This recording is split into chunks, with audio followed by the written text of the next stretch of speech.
Back in those days, the time frame of Apple Computer, if I had lived somewhere else other than Silicon Valley, it's a lot less likely that I would have done what I did. Silicon Valley created these amazing inventions that changed the way we live our lives. There is a cultural magic here that makes Silicon Valley work. It's an idea. It's a new invention. It's a way of life. That's Silicon Valley. Just south of San Francisco, it's only 30 miles long and 15 miles wide. But the impact of what's been created here is beyond calculation. How did it happen? And why did it happen here? This is a whole ecosystem. It's a whole region that's just one giant incubator or accelerator. There were a lot of things present in this place that allowed people who were ready to seize an opportunity to do that. People like the founders of Hewlett-Packard and Intel, Apple, and Facebook. Those are folks who did amazing things, but they did amazing things because of a very resource-rich environment in which they found themselves here. The unique and significant thing about Silicon Valley is that it is a technology ecosystem. Everything is there, as well as the ethos of creativity and building and inventing. It's all there.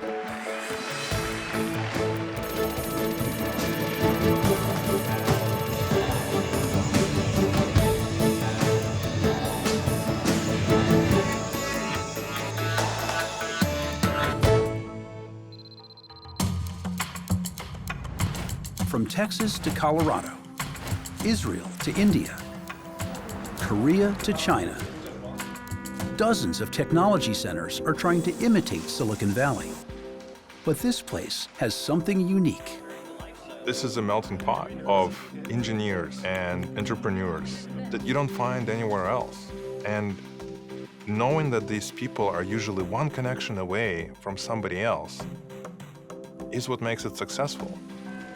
When I talk to visitors about this, the question that most of these people ask amounts to, what's your secret sauce? And my answer to that is, over time, we've built this very favorable habitat. Here, the people who can make innovation happen are all packed together in one place. A lot of the most valuable things that happen to startups are serendipitous meetings. Like Facebook. Zuckerberg is walking down the street and he runs into Sean Parker just at random on the sidewalk because Sean Parker has just been kicked out of his girlfriend's house. It's 2004, and Parker, only 24, is hailed as a visionary. He co-founded Napster, the notorious website that gave music away for free. Well connected in the Valley, he knows just the kind of people the ambitious Harvard sophomore needs to meet. Mark Zuckerberg starts Facebook in Boston, but he moves it to Silicon Valley. Why? To access the talent. Zuckerberg had come here just with this sort of vague idea that Silicon Valley was the place to be, and Parker was here already because he already knew Silicon Valley was the place to be, and so because they both thought that, they bumped into each other. Parker urges Zuckerberg not to go back to Harvard, helps him open a bank account, and introduces him to people with the knowledge and money to help him. They were able to draw on all of the ecosystem. All of these people brought their Rolodexes and relationships in to help Facebook grow as fast as it could. Without that ecosystem, which does not exist in Boston, Facebook would not have grown as quickly. Silicon Valley is just this petri dish of all of these people together in proximity. You just are in a place where everyone around you is part of this larger project. But as recently as the 1950s, the Valley, then known as the Santa Clara Valley, is celebrated for something quite different. Its vast expanses of fruit orchards. Everywhere you look, for miles and miles, it was just orchards of cherry trees, apricot trees, and prune trees. It was just such a wonderful time there. Throughout the world, wherever you go, Sunsweet prunes contribute to the enjoyment and health of everyone. But gradually, the valley is transformed. Its land put to even more profitable use for Cold War industries like missiles and aviation. Industrial opportunities abound in the Valley of Heart's Delight. Mild climate. And to build all that hardware, companies bring in thousands of engineers whose enthusiasm for making things proves contagious, especially for their kids, some of whom are about to shake up the world. A lot of the kids on my block, maybe half of them, had parents that were engineers. My father was an electrical engineer, and he took me to work one day, and I liked what he did and thought, wow, I would like to be an engineer someday. And I discovered a journal in the hall closet, and it had an article telling how ones and zeros made up numbers in computers and how you could add them or subtract them, kind of like the way we do with our numbers. And I said, wow, I practiced on paper, and I said, wow, I learned how to do that. And I told myself inside at a very young age, computers are going to be the most fascinating thing in my life. It's going to be my passion for life. To build his own computer, Wozniak wants tiny electronic parts called transistors that work as amplifiers or switches, but they're not cheap. He gets some timely help from the Polaris missile, which relies on transistors and is made at the Lockheed factory where his father works. My father had connections there with the silicon companies, and he got a donation of 400 cosmetic reject transistors. Parts that enable the precocious 8th grader to get his start. And if I hadn't been here in Silicon Valley, it just wouldn't have happened. I would have been reading about things in magazines, maybe educating myself, maybe knowing how to do it, but I was really close to the source. Wozniak's friend from nearby Los Altos, Steve Jobs, also learns electronics from his dad, Paul Jobs, a machinist. Jobs spends his free time with Wozniak, talking about their favorite subject, computers. In 1975, they joined the Homebrew Computer Club, a magnet for electronics obsessives. The Valley is so rich in engineering, particularly aerospace engineering at that time, that a club can form in which people can make hobbyist computers using technologies that are from the companies all around them. You know, if you want to know what's going to happen in 5 years, you don't look in the mainstream, you look at the fringe. And the fringe back in 1975 was the Homebrew Computer Club. Everybody that was interested in building computers was at that meeting. And Woz and I always had the coolest stuff there. At the club, Wozniak shows off a computer he's built. He and Jobs will soon name it the Apple I. Jobs saw the opportunity with Woz's computer to make this available to large numbers of people at a low cost. And he was saying, let's build these, let's build them in quantity. This would allow people to finally have their own computer.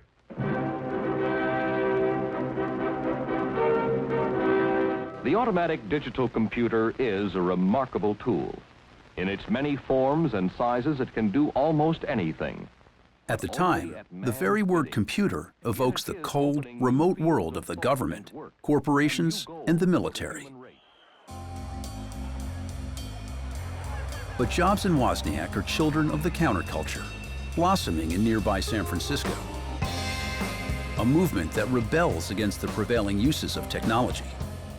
I wanted to be a part of this revolution.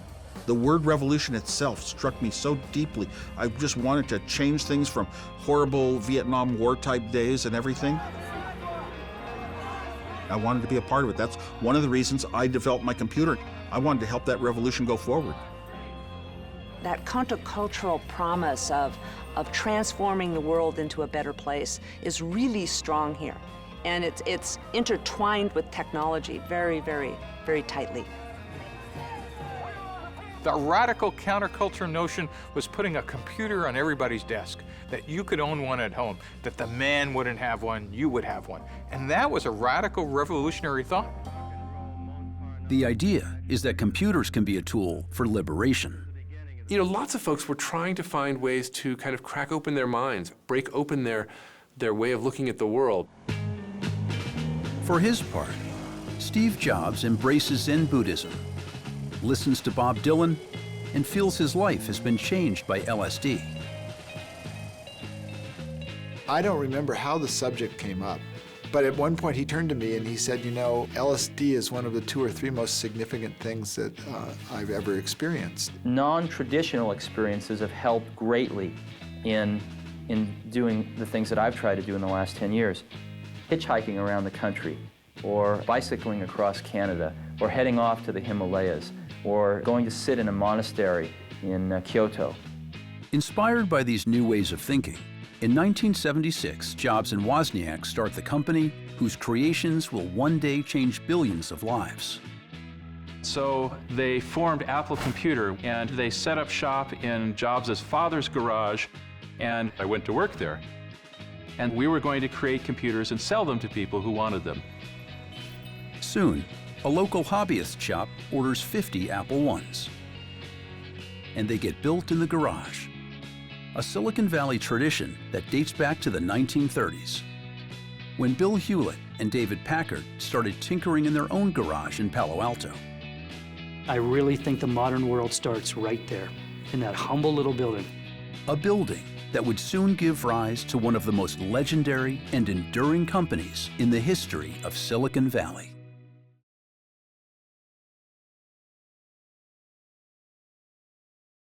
Meditation rooms, hair salons, fitness centers, free meals and stock options. With all the perks and comforts it offers, the Silicon Valley office is a place designed to keep workers happy. You have a lot of freedom on how you manage your time, kind of what you do day to day. It's definitely not a 9-to-5 job. People come in early, spend the whole day there, have all their meals there. They give you free lunch, they give you free dinners, they give you free shuttles, they give you free laundry, free haircut, free dentist, free everything. Just stay, don't go. Silicon Valley's signature style of workplace, seductive yet demanding, has been crucial to its success. And its characteristics began to take shape in the days when the Valley was first embracing electronics. A lot of the things you see in modern Silicon Valley, Google, bring the dog and have them sleep in a cubicle, and, the cafeteria with all the free food and all of those things, very much a imitation of the HP way. The Hewlett-Packard Way, a philosophy of running a company that reflects the beliefs of the tech giant's founders, David Packard and William Hewlett. Hewlett-Packard is the founding company of what we think of as modern Silicon Valley, because it's a garage startup. It produced electronic products. It grew into this mammoth company. It redefined how employees are treated, and it had as many personnel innovations as it had technology innovations. The HP Odyssey begins back in 1938, when Stanford engineering professor Fred Terman makes a proposition to 2 of his former students. Terman said, look, I'll provide funding, $500. Let's go. So the 2 of them formed a company in David Packard's garage, and they didn't have a first product in mind. Could you have envisioned the future products? Heavens, no. Our primary interest was to get something that brings some money in the door. We tried all kinds of things. We tried building shocking machines to make people lose weight, a device to tune harmonicas, air conditioning control. Finally, they get off the ground with something called an audio oscillator. I guess the best way is to turn it on. You can hear what it sounds like. So it produces a variable tone. And that's just part of the range. Their first big sale, Walt Disney buys 8 oscillators for his movie Fantasia. His engineers use them like electronic tuning forks to make sure the movie sounds exactly the way it should in theaters. And HP is on its way. It moves on to produce all kinds of electronics: microwave generators, oscilloscopes, computers, and calculators, like the HP 35, introduced in 1972, the first handheld scientific calculator. Those calculators were famous that you could park a truck on them. They would fall off of motorcycles at 70 miles an hour. They would get frozen in lakes for 6 months and then thaw out and still work. So the HP model was, we will give you the best. It'll be innovative, it'll be incredibly high quality, but we're going to charge you more. And that's where HP made its profits. Early in his career, Steve Wozniak works at HP and is impressed by its devotion to quality. When we started, our calculator cost $400. The HP 35, that's, figure $2,000 today at least. Within 5 years, no scientist or engineer would ever want a $10 slide rule ever again. And why was that product so great? Bill Hewlett wanted it for himself, even though it was a money loser. They figured they'd only sell 5,000 and it was going to be a huge loss. Hewlett's guess is way off. All told, HP winds up selling more than 300,000 of the calculators. It was the most innovative company in the world at the time, and Hewlett-Packard was easily the most enlightened company of its era, too. Flexi time and stock options and profit sharing, Friday afternoon beer bus, all of those things were invented by Hewlett-Packard. We respect the people. Our success is going to be dependent upon how well these people do their job. They're entitled to a share of the profits. Hewlett and Packard treat employees well and like to get to know them, too. My first day on the job at Hewlett-Packard, I was a senior in college at Santa Clara, and I got an internship there.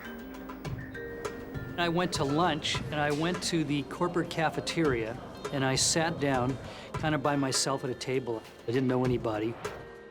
And suddenly this one guy sat down on one side of me, kind of a short, round man. And then another man, very tall, sat down on the other side of me. And I realized that my first day on the job at HP, I was sitting in the middle of H and P. Hewlett and Packard are accessible and flexible. They don't even mind if employees leave HP for other companies. Bill told me, he said, it's okay to change your job. Labor mobility is a good thing. You spread knowledge this way. It's okay to change your job. Then he said it's okay to fail. Now, not too often, he said, but it's okay to fail. And I think this was an attitude from the beginning. You could be experimental, you could try something new, and if it didn't work, you try something else. You could start over. These new attitudes about business inspire people in the Valley. Among them, a group of 8 scientists and engineers who in 1957 create the next legendary company in the Valley's history, one that will lead the Valley into the age of silicon and spark the creativity of generations of people to come.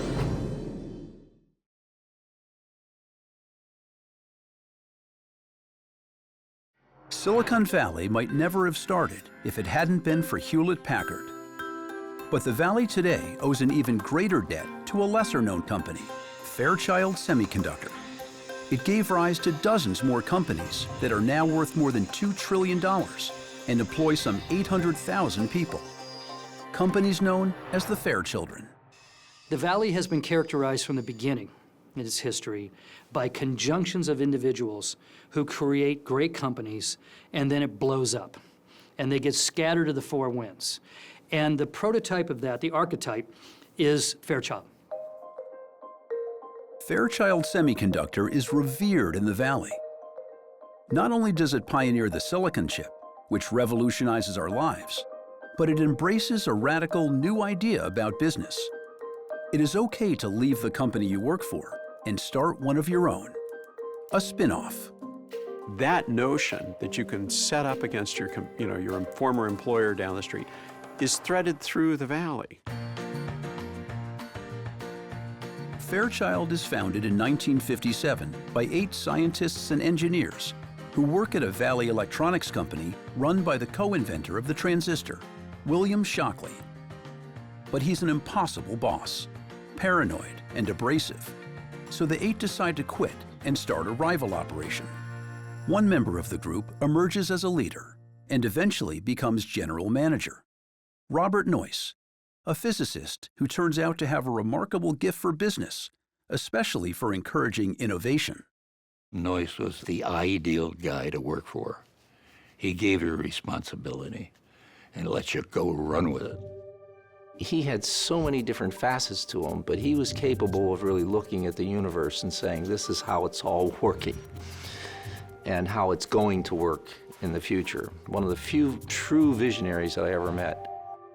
Under Noyce's leadership, Fairchild racks up a series of breakthroughs. First, it solves a problem that's vexing the young industry: how to make silicon transistors cheaply and reliably. In 1959, Fairchild introduces the planar process, which essentially etches transistors out of thin wafers of silicon. The transistor is a truly remarkable device.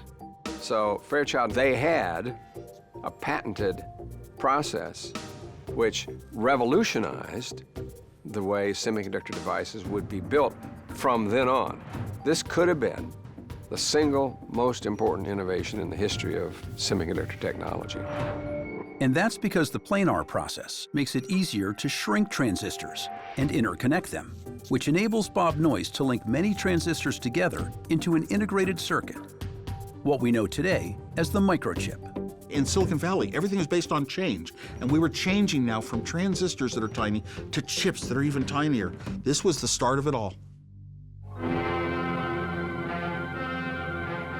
The Pentagon, eager to take advantage of this new technology, becomes Fairchild's biggest customer. In just 2 years, contracts like the one for the Minuteman missile boost Fairchild's annual sales from $500,000 to $20 million. Gordon Moore, one of the 8 co-founders, is in charge of research and development, a job that requires looking to the future, which he sees with astonishing clarity. I was asked to write an article for Electronics magazine. They wanted me to predict what was going to happen in the next 10 years in the electronic component business. So Moore starts looking and notices that each year, circuits have twice as many transistors as they did the year before. So I made the wild prediction that we'd continue to double in complexity every year for the next 10 years. We'd go from 60 components to 60,000, a 1,000-fold expansion during this time. But you ask, who cares how many transistors can be squeezed into tiny places you can't see? Well, let me assure you, it is one of the most significant ideas of our time. Moore's prediction of an exponential increase in the number of transistors on a silicon chip becomes known as Moore's Law. Moore's Law is the most extraordinary discovery because it shows that for the first time in human history, we can develop things, we can innovate things at an ever faster speed. Moore's Law guaranteed that Silicon Valley would have a huge economic rise. You could create so much more product for the same money every year than the year before. That was going to lead to 50, 60 years of incredible growth. You know, current integrated circuits utilize up to 16 billion transistors on the little circuit. Far beyond anything I ever would have thought possible. But it's still a manifestation of the progress of Moore's Law. But during the 1960s, despite Fairchild's many successes, most of its founders become restless. Fairchild had all this crazy talent, just crazy, infinite amount of young, brilliant engineering talent. The joke always is if they had just stayed together, it would have been the first trillion-dollar company. The truth is, given their personalities, they were never going to stay together. In 1961, the breakup of Fairchild begins. Jay Last and 3 other founders leave to start their own chip company, Amelco. Before long, Eugene Kleiner starts what will become one of the Valley's top venture capital firms, Kleiner Perkins. Boom, Fairchild explodes, scatters all these seedlings all over the valley, and that creates the Silicon Valley that we think of as a physical place. That's why we call it Silicon Valley. And one of the reasons it could happen here is that in California, having a non-compete clause in an employment contract is not legal. So it's easy for people to spin out without great risk of being sued. So this is one of the reasons why we see this spinning out phenomenon still going on today. Among the Fairchildren, the one best known today is founded in 1968, when Bob Noyce and Gordon Moore decide it's their turn to strike out on their own. For their new company, Intel, Noyce and Moore have a vision. They will use their mastery of silicon to transform the world of computers. But these icons of Valley success will soon face obstacles that nearly destroy them. Everybody was scared. I was scared, they were scared. Everybody was scared.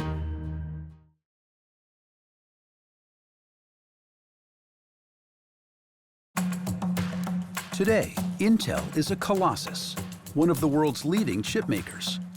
Precisely the outcome its founders, Bob Noyce and Gordon Moore, had hoped for.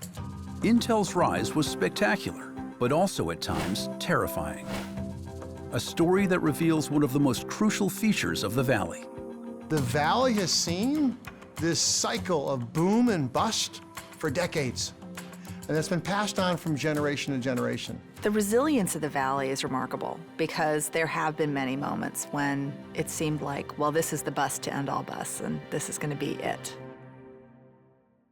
In 1968, the year Intel is founded, Moore and Noyce embark on a mission.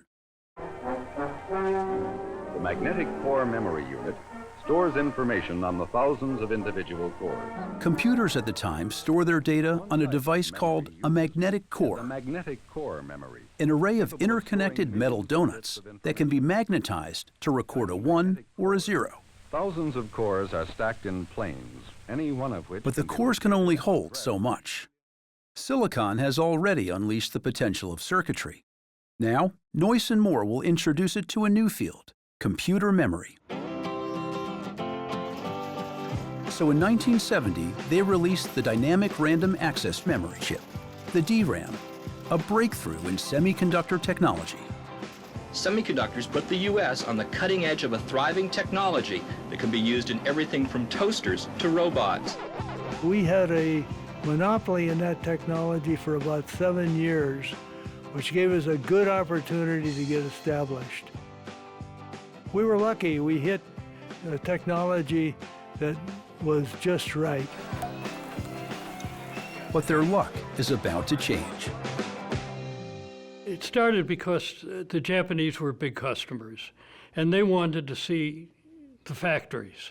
And Bob, being the outgoing guy that he was, said, sure, come on and see the factories. They sent busloads of people, at 3-4 big buses, come by and spend a half a day looking at our factories. When it comes to computers, nobody does it better than the Americans. But all this high technology has led to high anxiety in the industry. They worry about spies. Each person was told what to notice, and they took pictures, and they went back to their hotels at night and put it all together, and figured out how to beat us at our own game. This is when Japan Inc. produced massive amounts of DRAMs, flooded the market, and all these U.S. companies that had enjoyed incredible profits from DRAMs all of a sudden saw their market, their demand, disappear overnight. The U.S. chip industry is seriously threatened by the Japanese. By 1985, the Japanese DRAM manufacturers are outselling Intel and other U.S. chip makers by a wide margin. We just reported for first half $42 million loss. And soon, Intel is forced to take a drastic step. So we made the decision to drop out of DRAMs. It was kind of traumatic, but inevitable. Intel Corporation, a leading maker of data processing chips, today announced it will lay off workers. Intel said it plans. Intel shuts down its memory chip factories and lays off some 2,000 people. What is happening to Intel is by no means unique. As Jerry Bowen reports, other chip companies lay off their workers too. Many of the jobs lost in this slowdown may well be gone for good. Those are panic days, real panic days. You can't, with that kind of a collapse in price, there's no way you can survive. All told, the Valley lays off more than 10,000 workers. Families lose homes. Marriages disintegrate. There have been moments when the pundits are, writing, oh, it's over, that's it. And it isn't. Thus far, everybody who's predicted the demise of Silicon Valley has found out 2, 3, 4, 5 years later that they were wrong, and there's a new wave. For Intel, the new wave is a product whose future is still unclear. but it will become the linchpin of the devices we rely on every day. The microprocessor, which can do more complex operations than a DRAM. It can add and subtract, compare numbers, move data from one place to another. So they, brilliantly, from my point of view, did what every company has to do. They abandoned what they were good at to take on something that they could be better at. And they decided to pivot, is how we would describe it today. And the rest of the valley kind of follows. Microprocessors make possible computers that are smaller, faster, and easier to link together in networks than ever before. By the 1990s, Intel controls some 80% of a microprocessor market that in the era of personal computers is growing astronomically. And the rest of the valley is rebounding too. And there was a new generation of startups. Many of the individuals that were laid off became part of new startups, and you saw this process of recombination. And that's illustrative of what makes the place so resilient. The ability to really turn itself inside out when things go wrong. An ability that would soon be tested again. A little more than a decade after its near-death experience, the valley would be battered by one of the most punishing events in its history, the dot-com bust.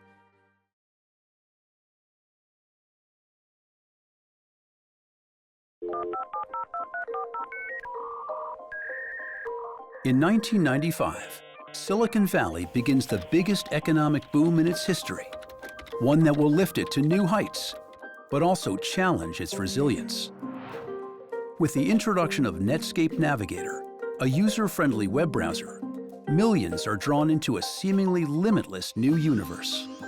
There was a moment where everything changed, and Silicon Valley went from being just this sort of backwater of geeks that really the rest of the world sort of was vaguely aware of maybe, to being the new Hollywood. And suddenly there was massive attention on what we were doing out here. Web pages were getting more and more sophisticated, and a lot of tools began to develop for doing things like making purchases online. Well, the venture capitalists were smart enough to say, this is going to be huge. We got to put stakes in the ground in every possible sub-market we see. We got to find startup companies, give them money, and get them going. One company that grabs investors' attention is eBay. Founded in 1995 by an Iranian-American named Pierre Omidyar, eBay allows individuals to sell anything, from broken laser pointers to expensive cars, to the highest bidder online. They go from being a radical new idea adopted by a handful of early adopters and fanatics. Then they become a mass phenomenon. So Pierre's genius was he bounced every item in every garage and attic in America. He moved it to every other garage and attic in America. I mean, it was incredible how fast eBay took off. A little over a year after its founding, eBay is hosting auctions for some 2 million items. And when the company goes public in 1998, the value of its stock skyrockets. eBay returned 100 times what was put in to its investors. And they were saying the internet was doubling every 2 months, every 3 months. So there would be more and more customers, and everybody would make money, and all of the firms would become giants. Everybody believed the internet would grow forever. You have the right to remain where you are. Dot-coms bought up television time, the Super Bowl. You remember Super Bowl ads? Those were $2 million each, and they were buying a minute during the Super Bowl. Pets.com and all of those. I like your shorts. For a time, Wall Street is mesmerized by what's happening in the Valley. In 2000, the value of the NASDAQ, an index of technology stocks, reaches an all-time high. Those red-hot technology stocks had Wall Street sizzling today. The Dow shot. But many of those surging stocks are in startups, like Pets.com and Webvan.com, that have yet to turn a profit. In March 2000, investors start to come to their senses, and the NASDAQ starts to plummet. We lost $24 billion according to S&P. 20% less revenues than they did last quarter. The whole world's very disappointing in us. All of the stocks started collapsing. And all of these companies were houses of cards.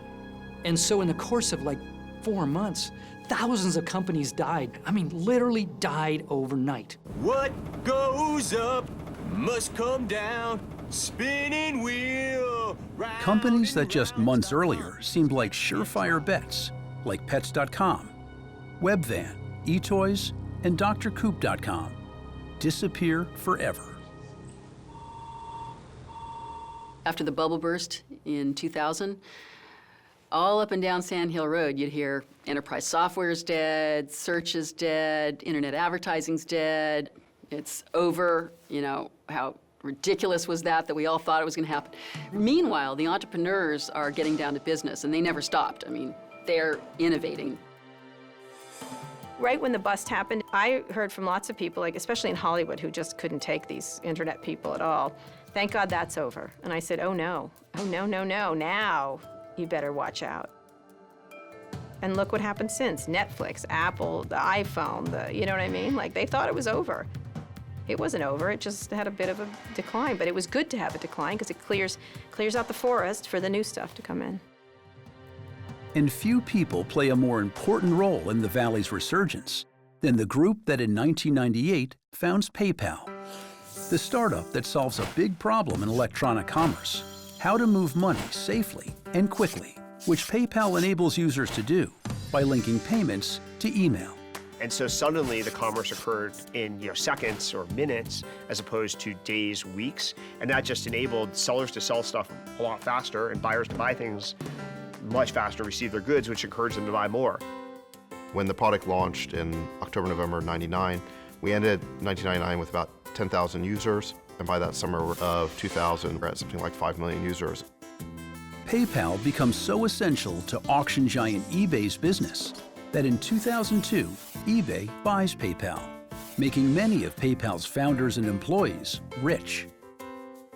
They use their wealth and connections to help start new companies. At a time when investment money in the Valley is in short supply, they are the go-to guys and become known as the PayPal Mafia. After we sold PayPal to eBay, we had the ability to become angel investors, and there was a vacuum in the ether. And so we were like 80% of the market for angel capital. And it turns out some of those companies did really, really well. The startups founded by the PayPal Mafia are worth more than $100 billion. You haven't really seen anything like in Silicon Valley since the early days of Fairchild Semiconductor, where the alumni of Fairchild went on to spawn a whole bunch of other companies in Silicon Valley. The Valley was going to disappear with the rise of Japanese competition, and the Valley was going to disappear when the dot-com bust happened. And then what happens instead is that the Valley somehow regenerates itself. This is why I say that Silicon Valley's greatest innovation may be Silicon Valley. It's very Darwinian. Only a handful make it through. But the ones that make it through, we still have now. We still have eBay. We still have Google. We have a lot of companies that were created around the time of the dot-com bubble.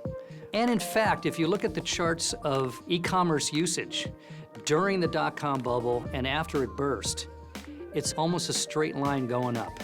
It didn't even notice the death of 1,000 companies. It kept growing. And that's the real hidden story. That's what we understand around here. You're gonna kiss a lot of frogs. You're gonna get involved in a lot of startups that are gonna die. But you might get that one. And if you get that one, it's gonna shoot the moon.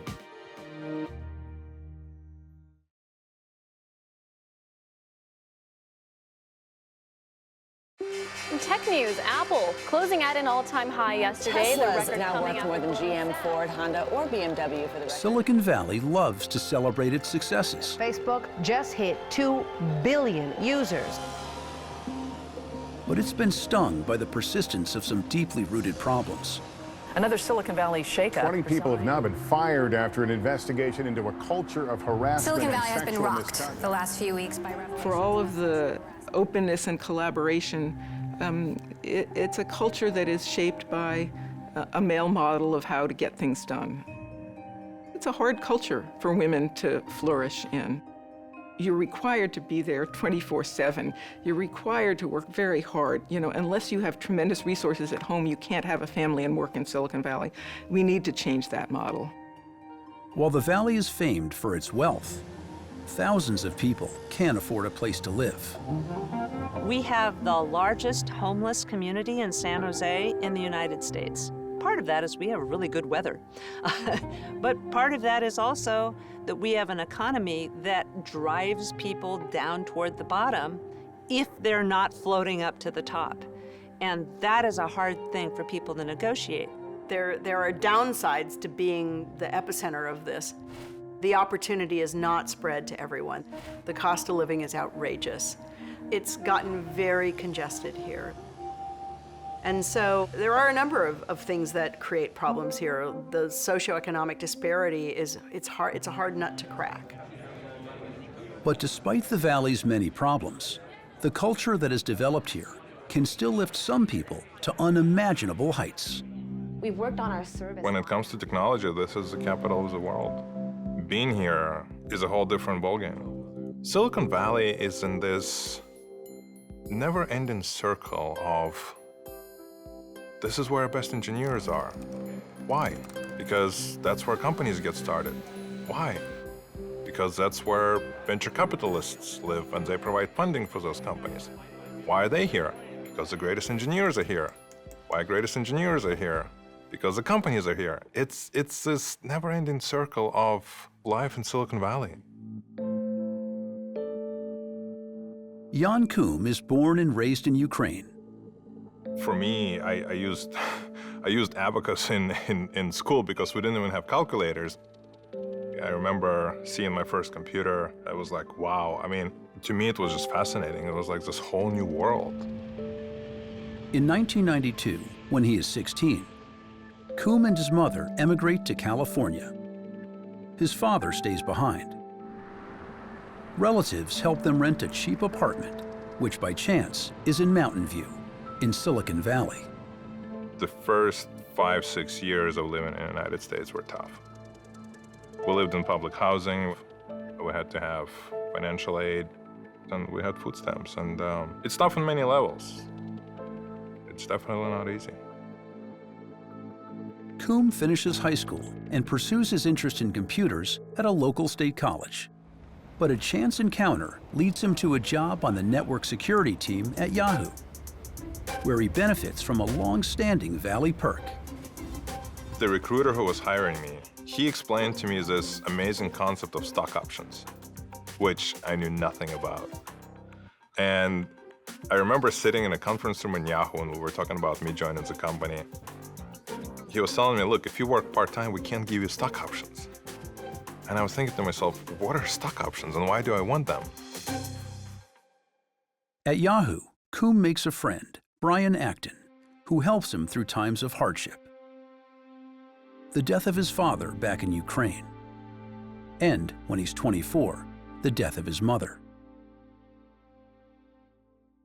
Koum and Acton stay at Yahoo until 2007, and then cash in their stock options and leave. I really wanted to do something myself. I just didn't know what yet. And then in 2009, he gets an idea. It started with me buying an iPhone. Koum finds himself annoyed that he is missing calls from friends when he's at the gym. So he creates an app that people can use to let their friends know if they are busy or free. He calls it WhatsApp and starts a business to sell it. Apple agrees to offer it in its App Store. And that was such a big moment because it was a feeling of achievement. It's like, I've done it. I've built something with my own hands, and now anybody in the world who has an iPhone can use what I've built. That feeling of achievement, there's no way to describe it. And we were so happy when it launched, and we were so disappointed when nobody used it. But Koum doesn't give up. He retools WhatsApp for a market where he sees room to compete. Text messaging. It was expensive. To send a message to somebody in another country, to send a picture to somebody in another country over SMS was very expensive. So Koum bypasses the SMS networks of the private phone companies. We were able to use internet, just like Google uses internet, like Netflix, like all of the companies. By switching from SMS to the internet, WhatsApp can offer unlimited global service for about $1 a year. And it took off. And that was it. It was like the light went on. Launching in the summer of 2009, WhatsApp 2.0 soon gains millions of users all over the world. Brian Acton joins Coombe in running the company. And soon, Sequoia Capital, a leading investment firm in the Valley, wants to talk. When we intersected, they were at about 8 million active users. Over half the people that had downloaded WhatsApp were using it every day. We talk about that as daily active usage. To have a daily active usage rate of 50% or better was astonishing. Sequoia ultimately invests nearly $60 million in WhatsApp. We were growing really fast, and our users kept coming back and using our product. WhatsApp was now larger than Twitter in terms of the number of consumers that are interacting with the service on a daily or monthly basis. By 2012, the white-hot growth of WhatsApp is commanding the attention of Mark Zuckerberg. Now what's the big threat to Facebook? Instagram, WhatsApp, these new social networks appearing that threaten Facebook. What has Facebook done? They'll spend billions for WhatsApp just to get that thing inside their tent. In 2014, Zuckerberg makes an offer.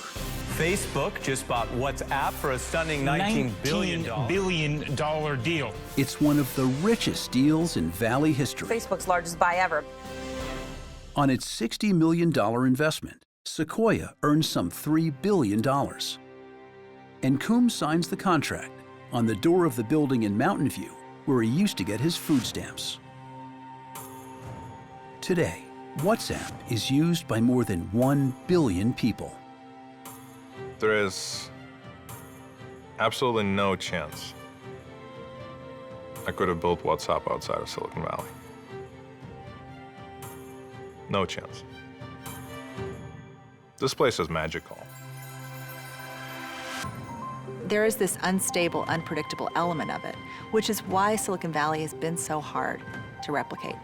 That you can't just take this formula and plop it down somewhere else. That it takes time, that it takes a lot of different inputs interacting in different ways. But it just can't be predicted. And that's the beauty of it. This valley beats them all, and it beats them by a country mile. And the distance is getting greater. And so you can only assume that the valley's going to keep going, that it's going to continue to be the world's leader. It's going to remain the capital city of the digital revolution for a long, long time.